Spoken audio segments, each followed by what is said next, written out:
The coffee cup slipped out of my hand when the water hit me. Not because of the cold. I'd swum in Georgian Bay in October. I know cold. It slipped because my left arm suddenly stopped working the way arms are supposed to work, and I went under before I could make a sound. I remember the color of the water. Dark green, the way Lake Muskoka always looks in late September when the tourist season is done and the rental boats are wrapped in blue tarps and it's just locals again. I remember thinking, very clearly and very stupidly, I just had that mug reglazed. Then I remembered nothing until I was on the dock, coughing up water that tasted like weeds and dock rot, and my brother-in-law was standing above me with his hands in his jacket pockets. He didn't kneel down. He didn't call out. He just stood there, watching me cough, with an expression I had seen before on men who are waiting to find out if a deal has gone through. My name is Hugh. I'm 63 years old. 8 months before that day on the dock, I sold the software consulting firm I had spent 27 years building. The company my late wife, Marianne, helped me name over a kitchen table in Barrie in 1997 for just over $9 million after taxes. My accountant sent me a message that said simply, Hugh, confirmed, enjoy your life. I printed it out and taped it to the fridge. I was going to enjoy my life.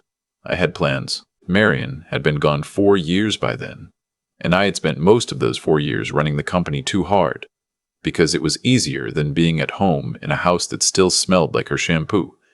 Selling it felt like finally exhaling. I was going to take my daughter Nora up to Muskoka for Thanksgiving weekend, open the cottage early, do the things Marianne and I always said we'd do when we had time.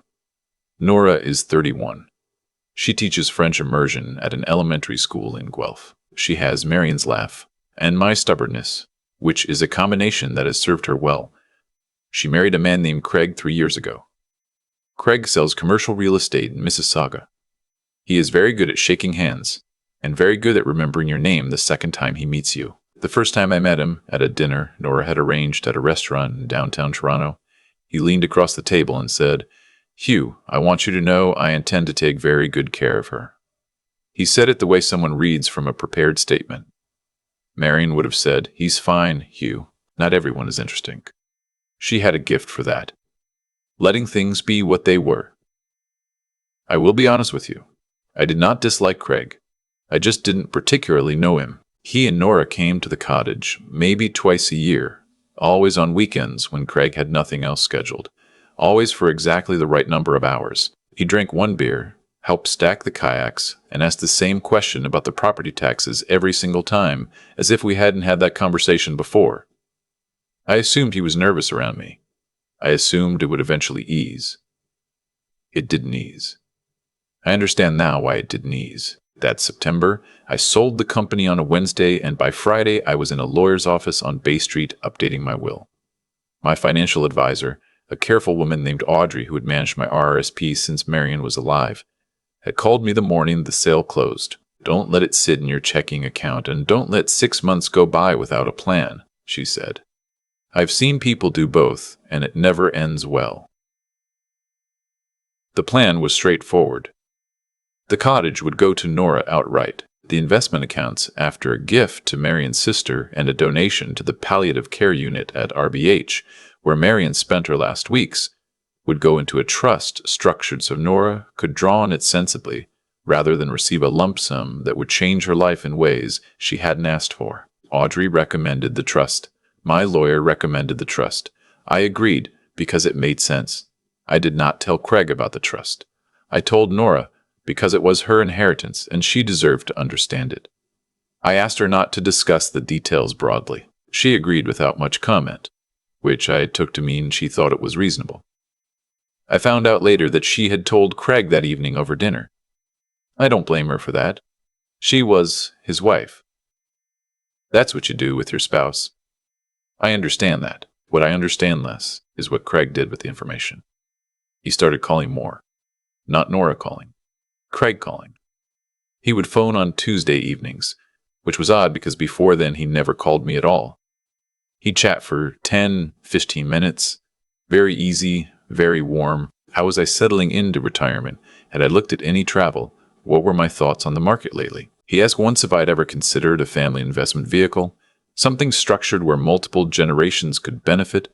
And when I said I wasn't familiar with the term, he talked for 4 minutes about a concept that I looked it up afterward. It was essentially just asking me to give him access to my money while I was still alive. I told him I'd think about it. I didn't think about it, but I started paying attention. The Thanksgiving weekend was Craig's idea, actually. Nora mentioned it first, but when I asked her how it came up, she paused in the way she pauses when she's being careful with me. Craig thought it would be nice, she said. He said you've been alone up there a lot since you sold. That was true. I had been alone there, but Craig had never shown concern about that before. I drove up Thursday afternoon, a day before them. I wanted to open the place up, get the heat running, take the dock out of the water before the lake got much colder. It was real work, heavy work. The dock sections are aluminum and awkward, and I do it every year, and every year I wonder if this will be the year I throw my back out. But I like doing it.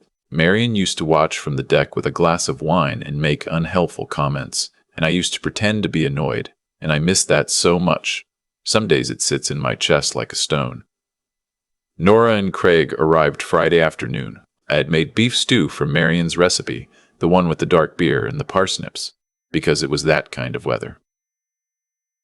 We ate well. We talked about Nora's school, about a grade 4 student who had informed her that dinosaurs were actually just big chickens that got unlucky, about the drive up from Guelph. Craig complimented the stew twice and asked me where I was planning to invest the proceeds. I said I was still working through that with my advisor. He nodded slowly as if I'd said something thoughtful. The trust structure Nora mentioned, he said. Is that pretty locked down, or is there flexibility in how it's set up? I looked at Nora. She looked at her bowl. Fairly locked down, I said. Why?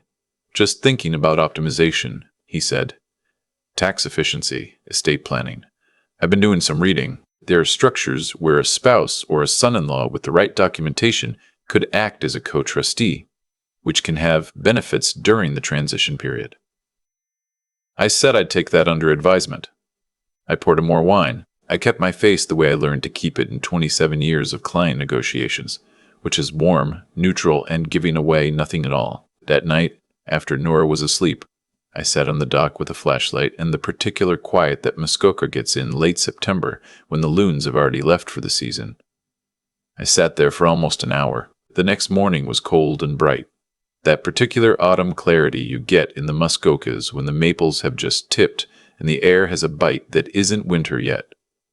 Nora went for a run on the highway. Craig made coffee and brought a mug out to where I was standing on the dock, checking one of the anchor bolts I hadn't finished pulling the night before.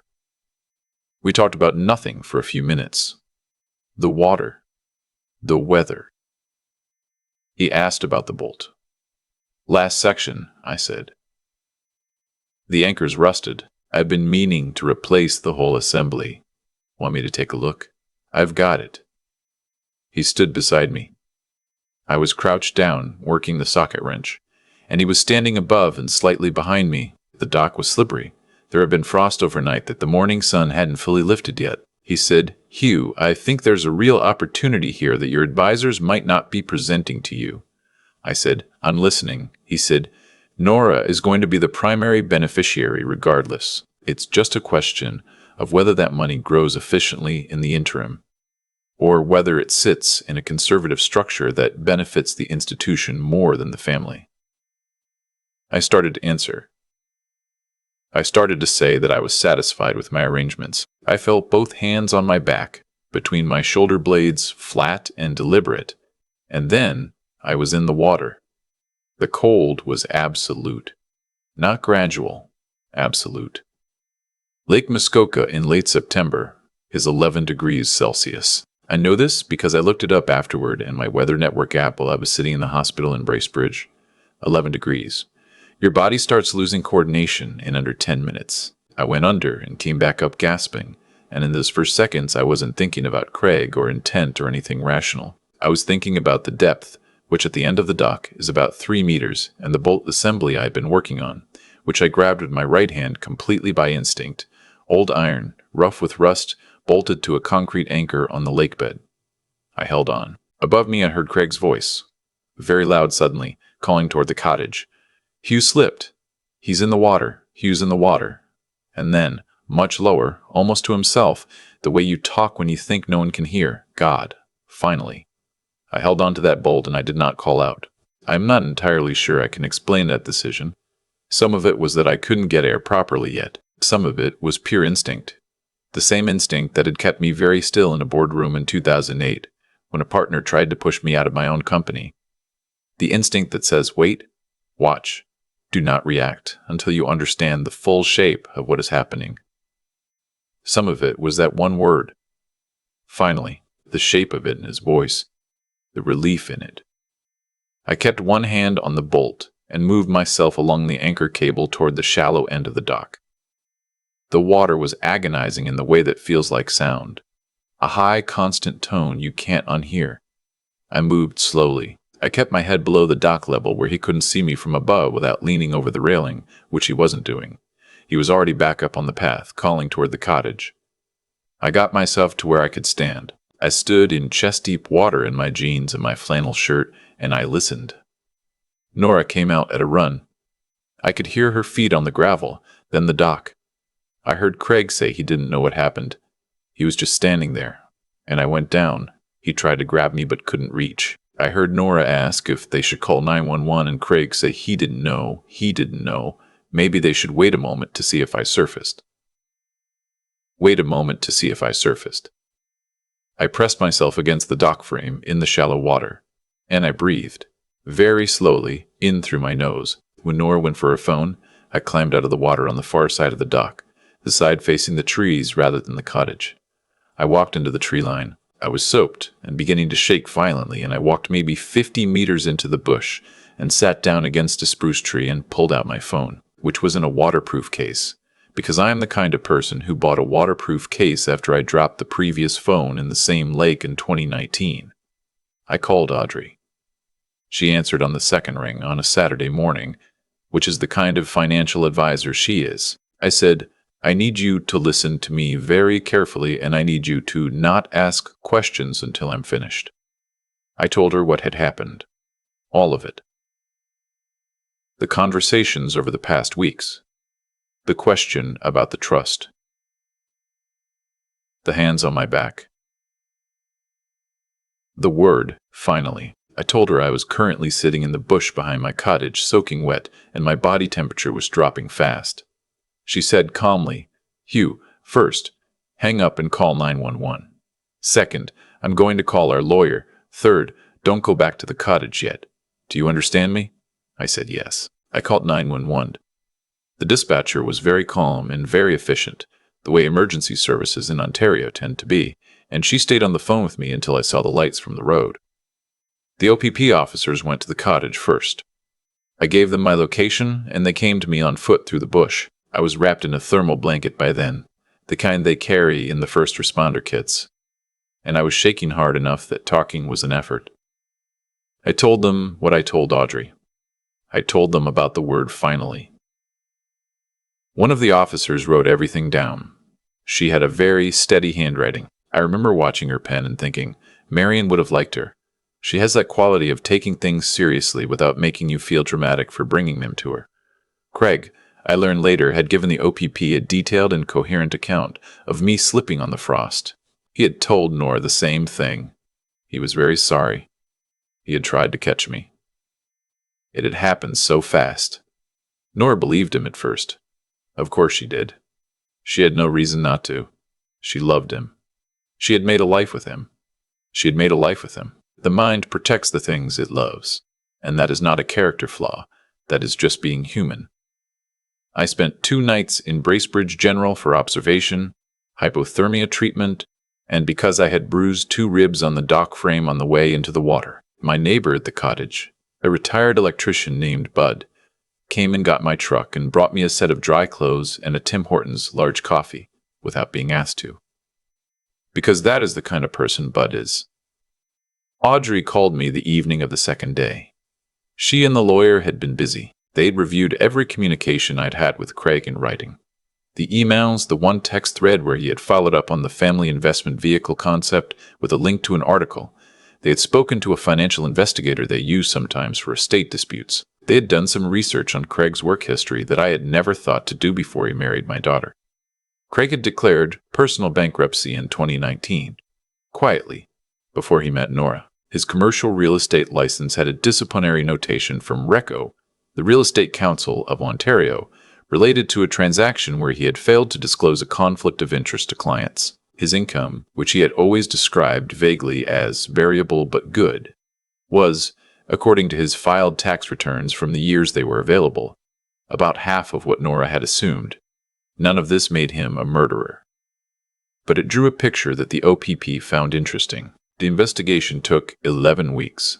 I will not pretend those 11 weeks were easy. Nora stopped speaking to me for 3 weeks in October, which is the hardest thing I have experienced since Marion died, and I include my own near drowning in that accounting. She believed Craig. She believed I was misremembering, that the cold and the shock had confused me, that her husband was not the kind of man who would do what I was saying he did. I didn't argue with her. I had said what I had to say. The investigation would say the rest. What finally reached Nora was not the investigator's report, or the financial background, or even the RECO notation. It was a phone call she received in November from a woman Craig had been in a relationship with before he moved to Mississauga, a woman in London, Ontario, who had been trying to get the courts to enforce a financial agreement Craig had violated when they separated. This woman had found Nora through a connection so improbable that I still think about the improbability of it. A mutual acquaintance from a teacher's college program they'd both been in for a single semester in 2012, who had seen Nora's name in a context related to the investigation and made a connection. Nora called me from her car parked outside her school an hour after she finished that phone call. She was very quiet in the way she goes quiet when she's trying not to fall apart. She said, "Dad, I think I need to come see you." She came the following weekend. We sat at my kitchen table in Barrie, the same table where Marion and I had named the company, and I made tea and I didn't say much, because there wasn't much to say that the situation hadn't already said. She cried for a long time, then she stopped crying, and she asked me very practical, clear questions about what came next. She has Marion's way of doing that, falling apart and then reassembling very quickly into someone who needs to understand the plan. Craig was charged in January. The charge was criminal negligence causing bodily harm because proving intent in a situation like this, 2 people on a dock, no other witnesses, an arguably ambiguous moment is extraordinarily difficult, and the Crown attorney who handled the case was a careful woman who would rather proceed with what she could prove. I was satisfied with that. The OPP officer who had taken my statement came to the courthouse that day and nodded at me across the hall, and I nodded back, and that was enough. He accepted a plea. 18 months to be served in a provincial facility with 3 years of probation. His real estate license was suspended pending the outcome of additional RECO proceedings. His bankruptcy restructuring, which had been proceeding quietly in the background, was referred for review given the circumstances. He will not have access to my daughter's inheritance. He will not be a co-trustee of anything. He will not be present at future Thanksgivings at the cottage, or at any Christmas, or at any of the quiet Sunday dinners that I am starting to host again now that retirement has given me time to cook properly. Nora filed for divorce in February. She is living in the house they shared in Guelph, while that process works itself out, and she comes to Barrie most weekends, and sometimes we drive up to the cottage even when it's cold, just to walk the property and have coffee and let the quiet be what it is. Last month, on a morning that felt like the first real spring day after a winter that went on too long, I replaced the anchor assembly on the dock. New hardware, galvanized this time, properly rated for the load. Bud came over and helped me with the heavy sections, and we didn't talk much, which is how Bud prefers to work. When we finished, he looked out at the water and said, "She's solid now." And I said, "She is." And we went in for coffee. Marion always said she loved that dock most in the morning, when the lake was flat and the mist was still sitting on the water, and you could hear the loons before you could see them. I still hear them sometimes, early, before anyone else is up. I don't take that for granted anymore.